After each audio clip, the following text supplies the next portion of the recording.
Now, the next section is the job planning. This is where you can assign a technician. Technicians are people on your team that you want to pass work over to.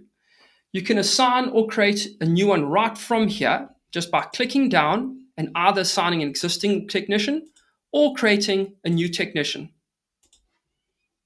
In this case, let's just assign an existing technician.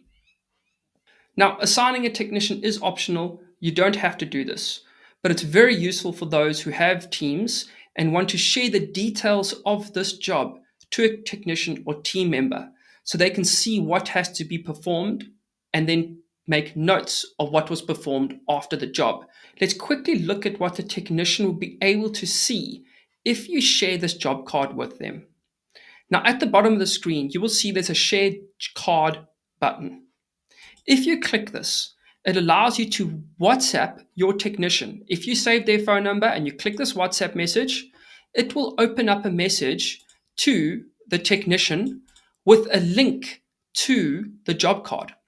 Let me show you an example of this. Okay, I'll press share and let me just open the job card over here for you to view. This is what the technician will see if they click on the link that you share with them. They will see who it's assigned to. They will see the contact details, service details, the planning that you may have written. So these will be notes that you wrote on your job card. It is the exact same notes from your job card in your app will be shown here, except they don't have to log in to see this. So this is just a link you can share with any technician or anybody who needs to see these details to perform the job. Now they can come here and they can make edits. For example, they might get to site and see, oh, there's actually something else to be done, and they can make notes. They can click here and say, we also need to change the battery. Maybe they need to make a note of that. Then, once the technician has finished the job, they can make notes of the materials that were used over here by adding materials that you've saved. They can add time they spent, distance, expenses, and a description of the job they performed. This is just like a normal paper-based job card would work, except it's digital and it saves it directly back into your field card app. So let me show an example.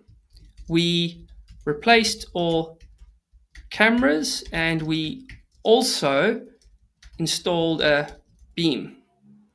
And then maybe they added a material here. They just added a new material and can say beam. Okay. And they added that to the materials that they used. And they spent 5 hours. They traveled 50 kilometers. And don't worry about the expenses. That's optional. We won't use that. And now we go back. You can see that these have been updated on your job card. So they can also upload photos, before and after photos, and slips and documentation. And another really nice feature is if they sign off the job and they click this button, this will then alert you on your app over here. Sometimes we just need to click the refresh button so the data, and then at the top now it says job signed off by TireInvestor. And now you know this job has been signed off. Okay, so that's it. We've covered job planning and work to be done. All you have to know is that your job card that you share with a technician or somebody else is a special link that you can get by clicking the share job card button.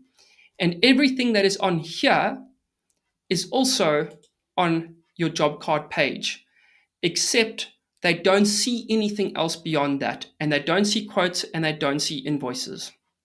So it's basically just the information about that one particular job that gets shared. I'm sure as you use the app, you'll pick up more of where things apply to your business and which features you want to use and which you don't. You don't have to use all of these features. Okay, let's move on to the next section.